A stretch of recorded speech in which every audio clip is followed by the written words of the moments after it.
Welcome to Kinky Knots Cafe, Proactive is the Way, where we provide you tools and resources to enhance your mind, body, and spirit. Get ready, folks. Let us nurture you from the inside out.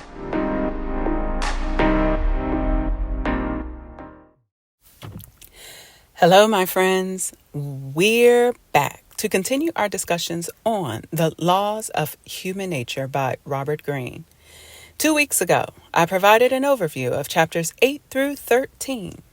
If you missed it, please check out episode 19 on decoding human nature, unlocking the laws for success and self-mastery on Proactive is the Way at www.kinkinotscafe.com/proactive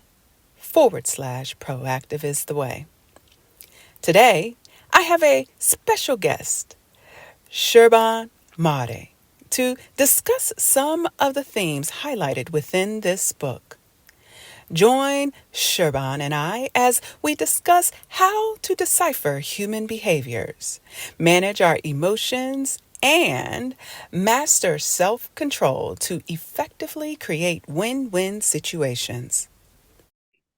Serban, please introduce yourself and provide us with a brief overview of your personal and professional background. Well, thank you for having me. I am excited to have this conversation. Like you said, my name is Serban.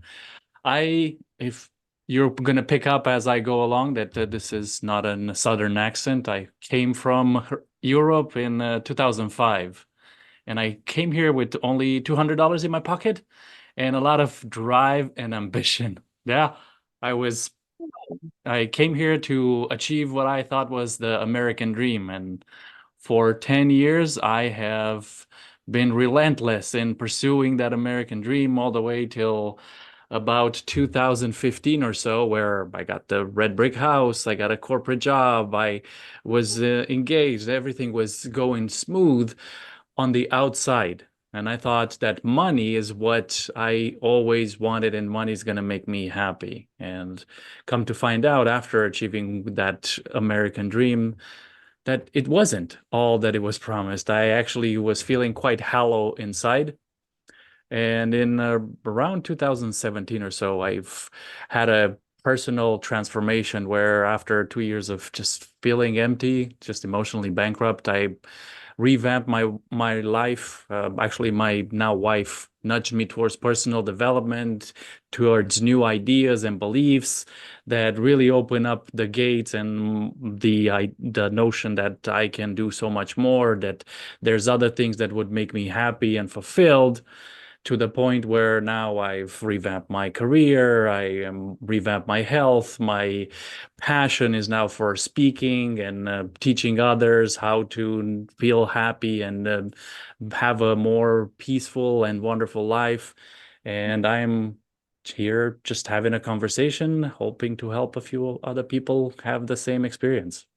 Right. Now, so your wife, she convinced you move into a different profession. So I'm going to assume that this is not your day job.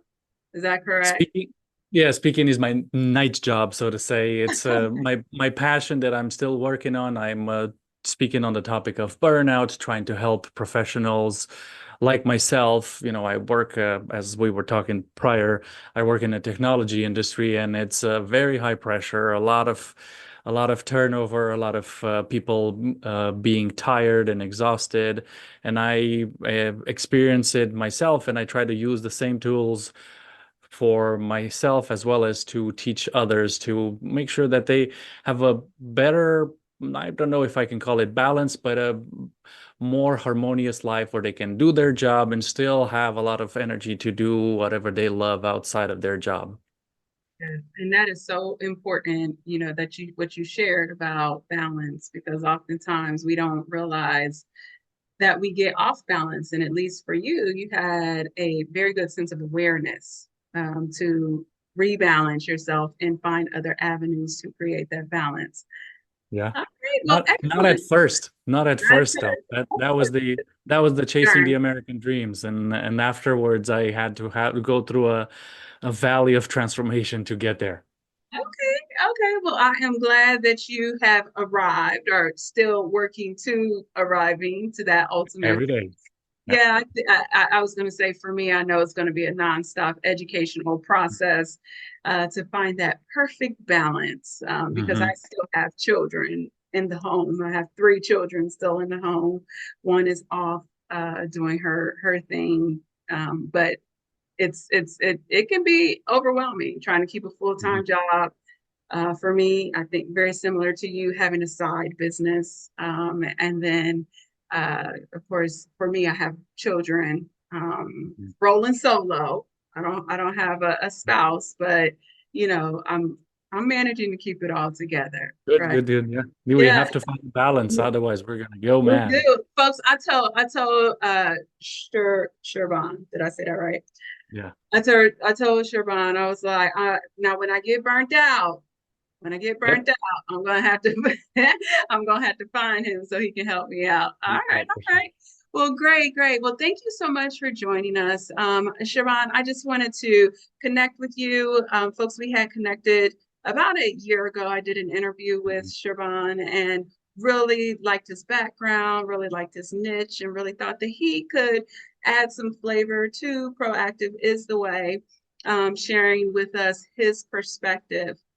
Now, Shaban, I was sharing with you, of course, we kicked off this respective summer with reading The Laws of Human Nature by Mhm. Robert Greene. So Proactive is the Way. We're a self-help oriented podcast. And so we really lean on a lot of different pieces of literature, etc. So this summer, I selected for our audience, myself include as well. So I'm reading it along with them, The Laws of Human Nature by Robert Greene. And I selected this book because this entire year, we are actually we have a yearly book that we're focusing on, and that yearly book is called Principles.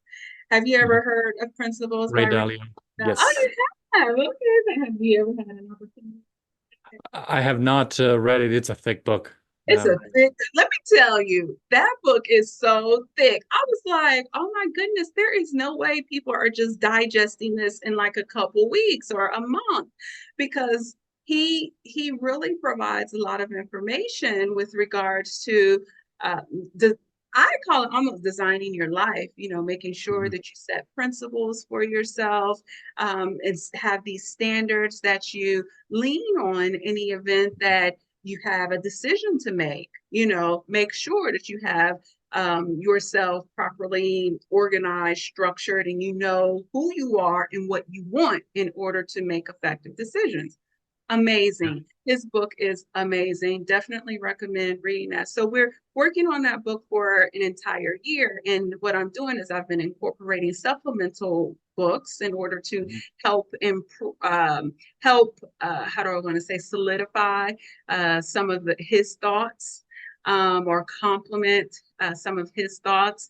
In this particular book, I chose The Laws of Human Nature, was because he had a principle, and one of his principles was that he felt like people, we in general, we are just very different. And we Mhm. have to learn to respect and understand that we all didn't come from the same background.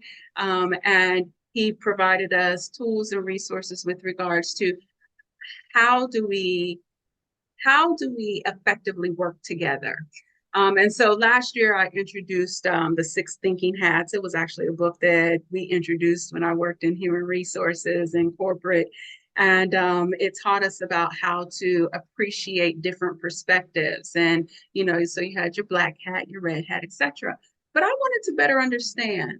Okay, so yes, we are all designed very differently, but do we are is there ever a possibility that we have some commonality, some behaviors that may exist within us, in which the things that we do that we can kind of lean on, versus always having to figure folks out. And so Robert Greene actually came up with, oh my gosh, how many? We're still going through it, actually. We're only on chapter 13, and there's 18 chapters in the book. But he selected, there's certain traits that we tend to possess. And he actually really broke it down with regards to these traits, how to look out if these individuals have these traits. If you are someone who have these traits, how can you, and he did it, his book is a bit negatively skewed. So, and what I mean by that is, if you possess these traits and they are not, how do I want to say, they're detrimental. Yeah, they're detrimental to you, trying to develop relationships or with your ability to advance within life, etc., how you can overcome. And then if you're someone who, like me, I was telling you earlier, I was like, I don't think like this. I really don't. And so if you're someone like me who doesn't think like this or don't act on these respective traits, it's quite possible that someone can use those behaviors and abuse your relationship, right? And so I really appreciated that. It was difficult to read because I'll be honest, I kept saying to myself, is he talking about me? And I was like, but I don't do that, So it was, I was kind of taking it personal, but I knew, I was like, but this doesn't exist within me, right? That's what I kept thinking. This doesn't exist within me. But, no, it doesn't exist within me, but it's good to have that understanding that it could exist in others so that if you do encounter it, be aware and learn how to defend or protect yourself. So it's two sides, right? Yeah. So, we're always influenced. We're influenced by many different individuals. They play these various roles within our life. And so I just really wanted to, get your perspective. And folks, just a FYI, we're going to take a high level approach on this because there was just so much information. Number one, we're not done with the book. Number two, there was just so much information within the book that I just really kind of want to get a general perspective from Serban. I make sure I say that correctly. A general perspective from him, just from a life perspective, and how he manages himself within life, and how he manages his relationships and the people that he deals with on a daily basis. So we'll go ahead. We'll get started. And I'll start with some of the themes. There was a lot of recurring themes throughout this book. And I just want to inquire with you, Serban, in the book, there's a great deal of discussions about how to manage emotions, master self-control. And I wanted to understand from your perspective, have you ever been put into situations that you found were challenging? Did you, while you were going through that respective issue or challenge, had to manage your emotions? For example, did you have like irrational behaviors that exuded, and how did you overcome or bring back the rational mind in order to effectively get through the challenge in which you experienced? Yes, I mean this is if we're really able to comprehend what's been said here about the controlling the emotions instead of the emotions controlling you, I think we would be in such a winning position all the time. I do remember a while back when something would happen to me, I would have an outburst of just negative reaction. And as I understood, there was this someone I think explained, I don't know if it was Jay Shetty or someone else, you have like a monkey mind and a monk mind. And a lot of times the monkey mind is the one that's always ready to pounce, ready to jump on and just attack or react or pull back, right? Depending on what type of emotions, how do you deal with confrontation, right? You fight, flight, or freeze. It all depends on those three, but those are the monkey, just impulses reacting to whatever happens to your situations. But then you have the monk, where the monk is cool. They're not reacting to the first impulse. They're spending some time and reflecting, a brief second or so, and are able to just assess what happened. And instead of letting the monkey just react impulsively, they take a pause and react more logically. And it takes a lot of time. And I remember hearing about this principle, and I thought, like, no, that's not me.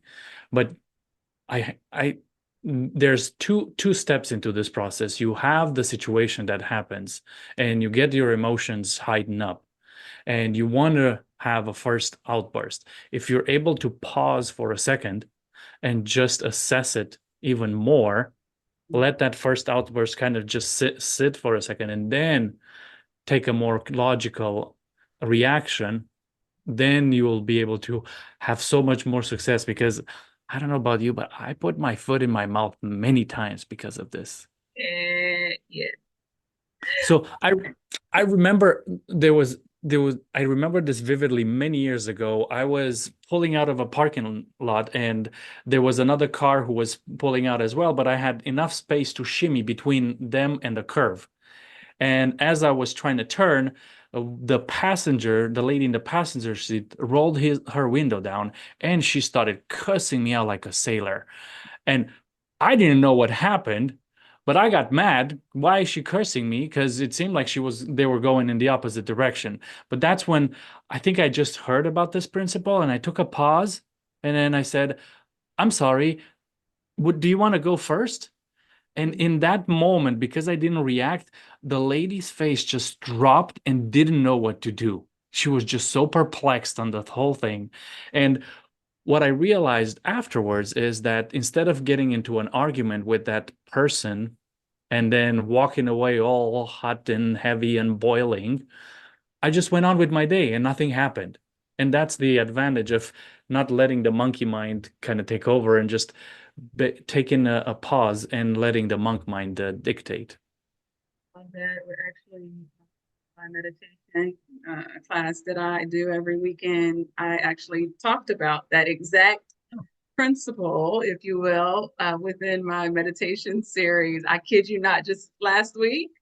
So I do. It also, that respective principle, as you were speaking, the first thing that came to my mind was in the Bible, where they talk about Jesus Christ, and Jesus Christ tells you, turn the other cheek. Uh-huh. And so I bring that up because so often, we don't realize what you did. You turned the other cheek. Mm-hmm. You, instead of reacting to that emotion, what you did was, like you said, you stopped her right in her tracks. She didn't have any type of ammunition, or you didn't fuel the fire for her to continue, right? And that whole concept, I don't think people understand what that turn the other cheek means. The turn the other cheek when someone does something wrong to you is helping you to understand, if you don't react, you might change the whole dynamic of that interaction. If you can learn to just turn the other cheek, this might be a completely different circumstance in which it happened to you, right? It happened to you by you just turning the other cheek and saying, you know what, I'm going to pause. I'm not going to react. And I think people think that means, that we have to allow people to run over us, but that's not what that means. People think that's what it means. That's wrong. That's a wrong interpretation of that respective verse or respective verse that's in the Bible. But kudos to you for having a sense of understanding and awareness that, if you just paused, that this particular circumstance, you had a completely different outcome, which is beautiful. I love that. But I just talked about both of those. I appreciate you bringing that up. And managing your emotions, mastering self-control. Would you say, like, now you you do that more often than not? It's I kind of try to. okay. It to me, it's a continuous practice. I lose my temper. That would be Can't funny if I wouldn't. Even the Dalai Lama said that he gets angry at times, and probably yes, not as often. But the whole idea is to continuously practice, to right. continuous. It's standing in line at the grocery store and not getting mad that you didn't pick the fastest lane, or someone cutting you in traffic, and instead of saying, "Oh, that." I'm gonna show that person. Yeah. Instead of just telling yourself, they're rushing to the hospital. Like I'm meeting them with grace. When Mhm. with those moments, the more you practice just letting it go and not letting that monkey mind take over, the bigger the situations, you'll be able to handle it a lot better. That is very true. Yeah, I'm constantly working on mine as well, but I'm a little bit opposite of you. And I think because for 20 years, I worked in human resources, and in HR, you deal with a whole lot of stuff. I'm telling you, and it requires it requires you to my boss, my very first boss, she used to say, Toya, just smile and say F you. In your head. Not in my head, yes. He said, just smile and say, F you. And so I was like, that was the best damn advice she gave me, because for over 20 years, I knew how to maintain my composure. I was like, I could curse you out in my mind with no issue and be completely satisfied. I didn't practice this skill for 20 years, right? But it was funny that she shared that. So I get emotional, but I did have an opportunity, as I was um, venturing throughout my career, to practice self-control quite Mhm. often. That's very cool. So the next question that I have for you was, what have you found to help you develop greater insight into managing people or your relationships with people to create win-win situations? Mhm, mhm. One of them you already touched on, which is meditation. Okay. Just being more mindful of myself as well as others through meditation has helped me tremendously. Okay. And just having aware of the thoughts that I have, that's what meditation really helped me with. And with that, it just gave me a moment to pause and let the monk mind kind of take over, and really kind of meet the other person with compassion and just try to level with them and empathize instead of just judging, because that's kind of what the first thing that I used to do and I still do. But I try to empathize a lot more now, and just ask myself, like, why are they coming at me or in this situation this way, to understand the other person. And the more I'm able to reflect on that with the monk mind, the more I'm able to relate to them and just meet them where they're at. Okay. Okay. Yeah. And you end up building that stronger. Now, I wanted a stronger relationship. Let me finish my thought. Your meditation, are you doing Buddhist meditation? Are you just kind of developed your own practice? How? It's a combination. So I typically go to the gym and then I go into the sauna, and in the sauna I can't take any equipment, any headphones or anything like that, because they just can't handle it. So I just sit in silence and try to not think, which is very difficult. Isn't that hard?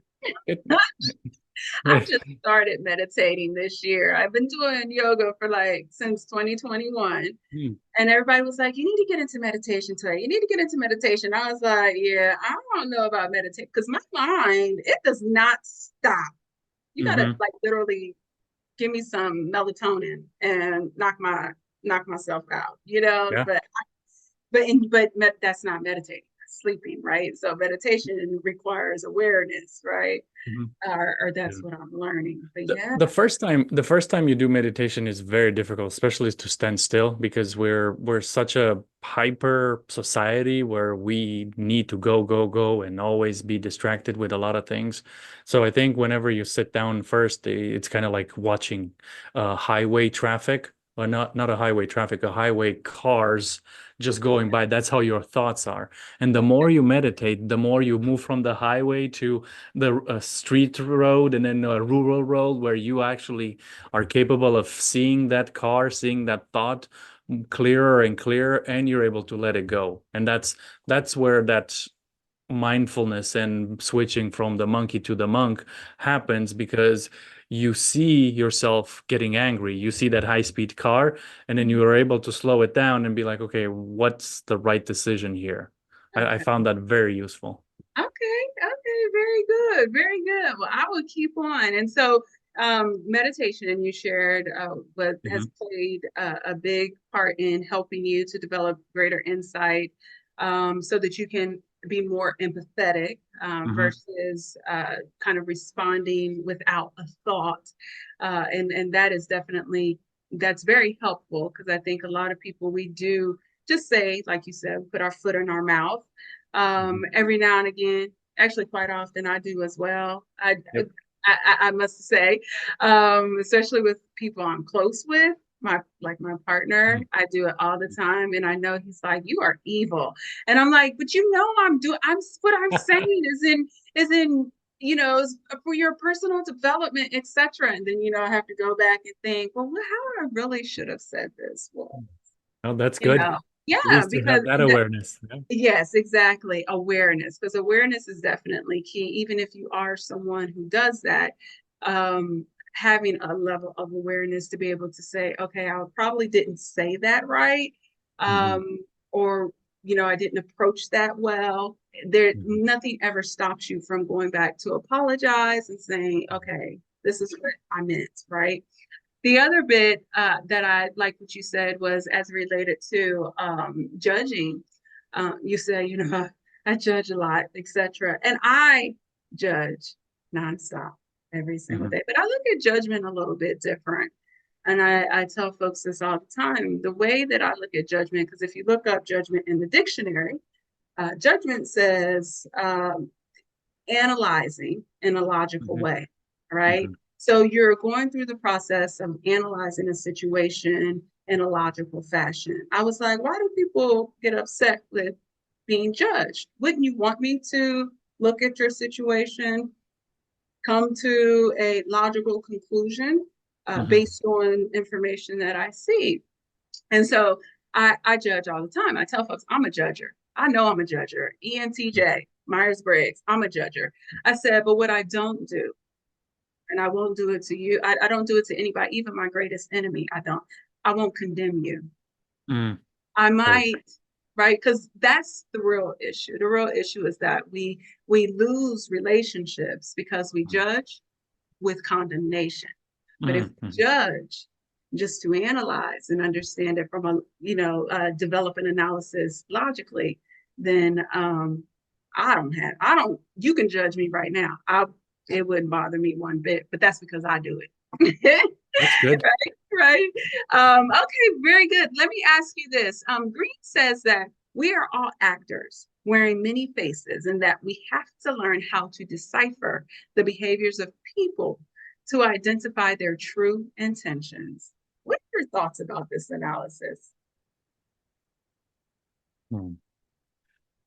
Yeah, I do. I mean, I think we all have in certain capacities a mask, right? Like I'm talking to you now and I'm trying to bring my best out and not have all the other craziness that's happening in my life, bring it into our discussion. And we have different personalities, right? When we're at work, we have a work personality, then we go home and we probably act totally different with our family and so forth. So it's necessary. I feel like these masks are necessary.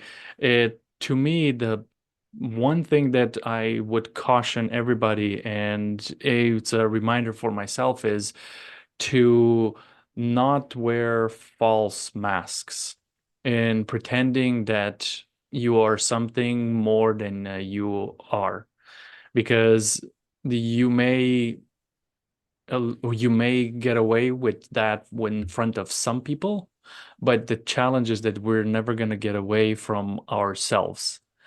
And whenever we're incongruent with who we are, that really erodes our self-esteem and our confidence.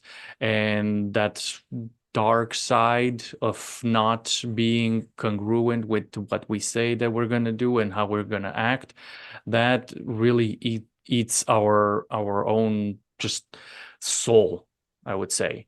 Yeah, well, it's also a reflection of poor character, as you were saying that, Correct. like you're exuding a character that if anyone wanted to depend on you or had an inquiry or wanted to confide in you, etc., you've eroded that character. And this life that we live is all about one's character.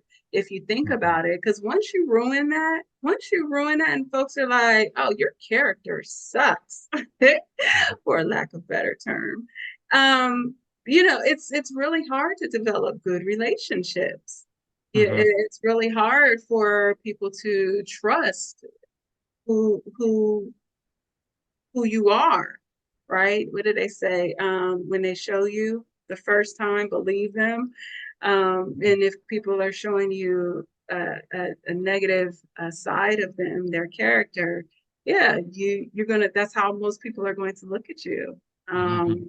Yeah, so that's, and I agree with you. We do wear many faces. I know in human resources, I wore about 100.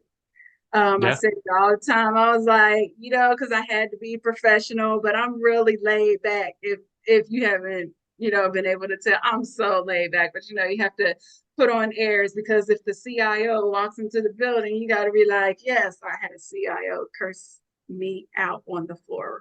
And Mm. I had to hold my composure. I had to share with him what really happened. I was like, this is what happened, but we have an alternative solution. Let me help you and guide, so like you have to do all these different things. So I had a whole nother face because let me tell you, if this was outside of the office, I'm not sure if I would have held so much composure with regards to the amount of words that came out of his mouth.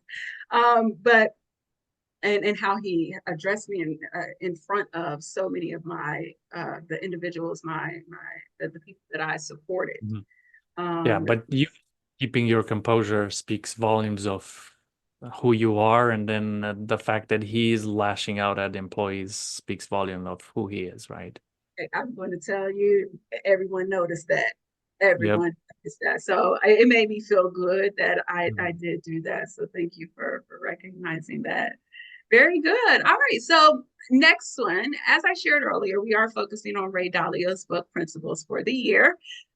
This month, it's all about becoming more understanding, or understanding that while people are wired very differently, can we find some commonality amongst us? And so we're talking about principles, and we don't have to focus on this respective principle, but I just want to get into your head.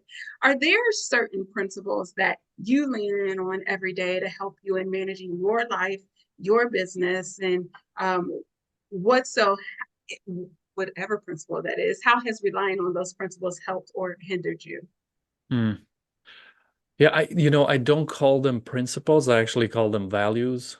And I always look at values as more like a tree. The values are the roots, and then the branches of the trees are different identities that spur from those roots. So if I were to give you an example, is I value a lot health. And that is a core value of mine. And the way it spurs out into those branches is I'm either being active, working out, or hiking or running, whatever it is. I also am very intentional in my health when it comes to what I eat, and also when it comes to making sure that I take care of my sanity. Now, that's one of the biggest transformation that I had in my journey, as I was talking at the beginning, is that now, even though there's a lot of pressure and stress because I'm doing more than ever before, I know how important it is to have my sanity. So I value a lot the mental health that I spurred from this value, and I take care of it. And that's when you have these roots, these core values, when I go to a birthday party and someone tells me, but it's my birthday only once a year. Yes, yours and another 50 of my friends. Right. I cannot eat cake every other day just because it's someone's birthday. And Right. those are the values that I don't mess with. There, you call them, I can call them also bright lines. There are certain things that I do that really uh, give me confidence and spur my personality and my confidence in the way that I live my life.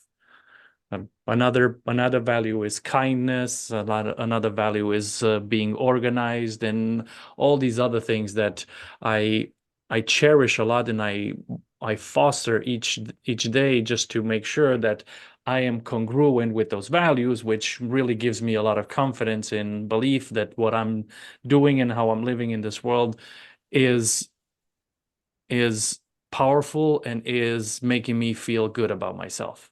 Okay. Yeah, I like that. Thank you for sharing that. Very, very good. If you had to leave a message for the next generation, what are some lessons or principles you would leave to ensure that they stayed on the right path to success? So many.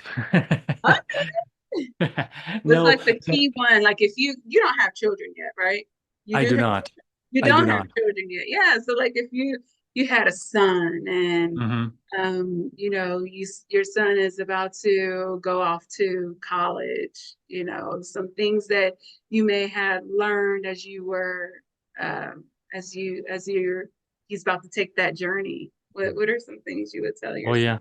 So it's one of the principles that I've adopted since I've transformed my life, and that is the the mindset of of growth.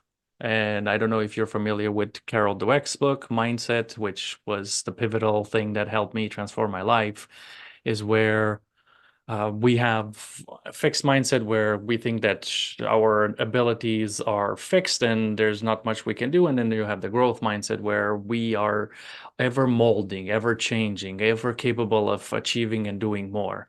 And that is one of my core values, is that if there's something that anybody wants in their lives, they can go after it and achieve it in certain capacities, whatever that may be.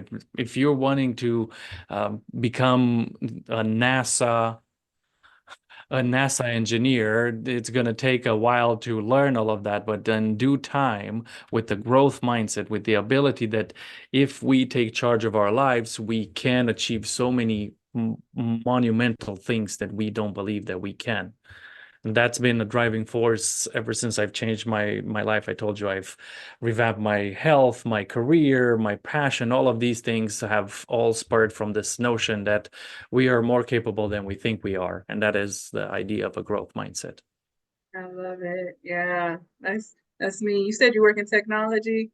And Hmm. maybe how I just transitioned from human resources for 20 years and then went into fitness for Hmm. health related reasons, and then jumped over into technology because it afforded me balance. It afforded me balance that I didn't think I needed until I experienced it. And I was like, oh, this is what I was looking for a long time ago. That's So fantastic. like, yeah. So, yeah, I really like that. But in order for that to happen, yes, you have to have a growth mindset like what you did, transitioning. You're still in your field, but you also transitioned and realized, okay, yep, I'm making money. I'm a program manager within IT. It's crazy here. But a part of your growth was also learning how you function, how Mhm. you operate most effectively, and then taking steps to ensure that you do that well, and then have a supportive wife to help Mhm. see you through that. That's always a bonus, right? Yeah, you might be able to say, I took it the proactive way. The proactive way. I love it. Yes, yes, you did. Very good. All right. Well, is there anything else you would like to share with our audience today? Uh, sure. Yeah, I think it's always a good message to have, and it's a very good reminder always for me is where whatever the situation that you are right now, just know that it's not a sentence. We can always change and adapt, and that is the growth mindset way or the proactive way. I love it. Great way to end on that note. All right, folks. Well, you heard it from Serban Morea. I think I got it by the end of the show here. Thank you so much for coming on, Serban, giving us and providing us your background, your knowledge, your expertise. It has been so valuable, and I appreciate you joining us here on Proactive is the Way. It's an awesome opportunity and lovely discussion. Thank you for having me. All right, folks, that's a wrap. Up next, the tangential mind. So, this summer, if you noticed, I have been easing up on putting out content, as last month and this month was all about rest and recovery. I didn't realize how much I was running until I actually slowed down. I must say that I feel so refreshed and rejuvenated, and had some time to focus on restructuring my eating habits, my workouts, and reading more for pleasure and working on my professional growth. By taking some time out and just really slowing things down, focusing on me a little bit, I must say I really, really changed. I lost 10 pounds, secured another credential under my belt, and just feel so much better. Rest and recovery. If you find it difficult to build this in your regimen, I strongly encourage you to take a step back and do what is best for you.